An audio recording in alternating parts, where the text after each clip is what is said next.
crisis facing our country. This begins with confronting the economic chaos caused by the failed policies of the last administration. Over the past 4 years, our government racked up $8 trillion in wasteful deficit spending and inflicted nation-wrecking energy restrictions, crippling regulations, and hidden taxes like never before. The result is the worst inflation crisis in modern history and sky-high interest rates for our citizens and even throughout the world.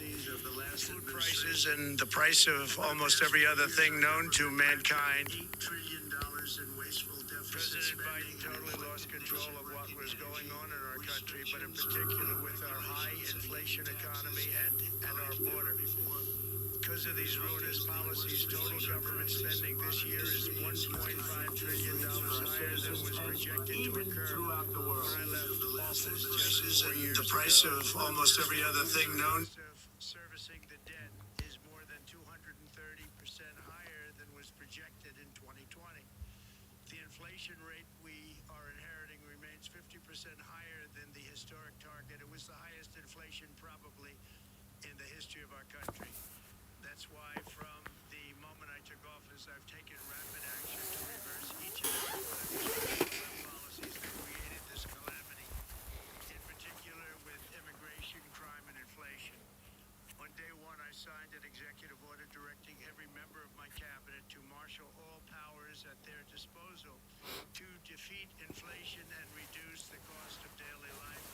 I imposed a federal hiring freeze, a federal regulation freeze, a foreign aid freeze, and I created the new Department of Government Efficiency.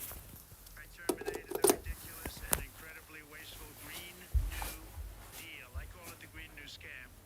Withdrew from the one-sided Paris Climate Accord and ended the insane and costly electric vehicle mandate. We're going to let people buy the car they want to buy. I declared a national energy emergency, and that's so important, national energy emergency to unlock the liquid gold under our feet and pave the way for rapid approvals of new energy infrastructure. The United States has the largest amount of oil and gas of any country on earth, and we're going to use it. Not only will this reduce the cost of virtually all goods and services, it'll make the United States a manufacturing superpower and the world capital of artificial intelligence and crypto.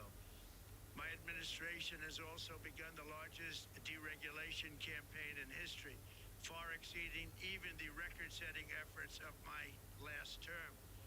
In total, the Biden administration imposed $50,000 in additional regulatory costs on the average American household over the last 4 years.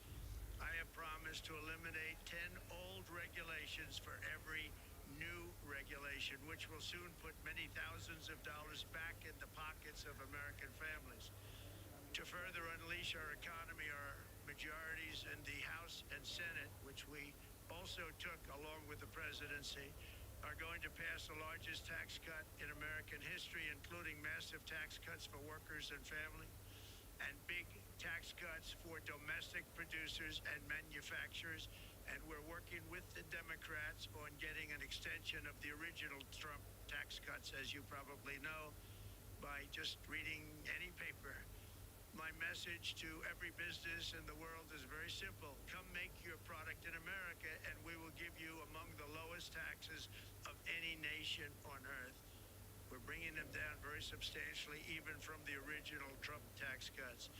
But if you don't make your product in America, which is your prerogative, then very simply you will have to pay a tariff, differing amounts, but a tariff which will direct hundreds of billions of dollars and even trillions of dollars into our treasury to strengthen our economy and pay down debt. Under the Trump administration, there will be no better place on earth to create jobs, build factories, or grow a company than right here in the good old USA. Already Americans' economic, you can see this, I think, maybe even in your wonderful room that you're all gathered together, so many of my friends, but Americans, the economic confidence is soaring like we haven't seen in many decades, maybe not at all. Upon my election, It was just announced that small business optimism skyrocketed by 41 points in a single month. That's the highest ever. There's never been anything like that. SoftBank has announced between a $100 and $200 billion investment in the U.S. economy because of the election result. And just 2 days ago, Oracle, SoftBank, and OpenAI announced a $500 billion investment in AI infrastructure. Other companies likewise have announced billions and billions and billions, adding up to trillions of investment in America, in the United States. And it's also reported today in the papers that Saudi Arabia will be investing at least $600 billion in America, but I'll be asking the Crown Prince, who's a fantastic guy, to round it out to around $1 trillion. I think they'll do that because we've been very good to them.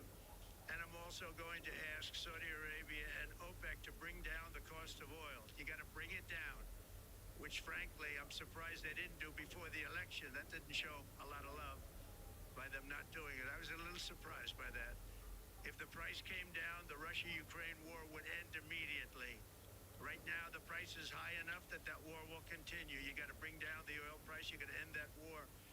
They should have done it long ago. They're very responsible, actually, to a certain extent for what's taking place. Millions of lives are being lost. With oil prices going down, I'll demand that interest rates drop immediately, and likewise, they should be dropping all over the world. Interest rates should follow us. All over, the progress that you're seeing is happening because of our historic victory in a recent presidential election, one that has become quite well known throughout the world. I think a lot of things are happening to a lot of countries. They say that there's light shining all over the world since the election, and even countries that we aren't particularly friendly with are happy because they understand what there is a future and how great the future will be. Under our leadership, America is back and open for business. And this week, I'm also taking swift action to stop the invasion at our southern border. They allowed people to come in at levels that nobody's ever seen before. It was ridiculous. I decided and declared to do, and very, very importantly, a national emergency on our border, immediately halted all entry of illegal border crossers, of which there were many, and began promptly returning the illegal trespassers back to the place from which they came. That action, as you've probably seen, has already started very strongly. I've deployed active duty U.S. military and National Guard troops to the border to assist in repelling the invasion. It was really an invasion. We will not allow our territory to be violated. After 4 long years, the United States is strong and sovereign and a beautiful nation. Once again, it's a strong, sovereign nation. In addition, I'm pleased to report that America is also a free nation once again. On day one, I signed an executive order to stop all government censorship. No longer will our government label the speech of our own citizens as misinformation or disinformation, which are the favorite words of censors and those who wish to stop the free exchange of ideas and, frankly, progress. We have saved free speech in America, and we've saved it strongly. With another historic executive order this week, I also ended the weaponization of law enforcement against the American people and, frankly, against politicians, and restored the fair, equal, and impartial rule of law. My administration has taken action to abolish all discriminatory diversity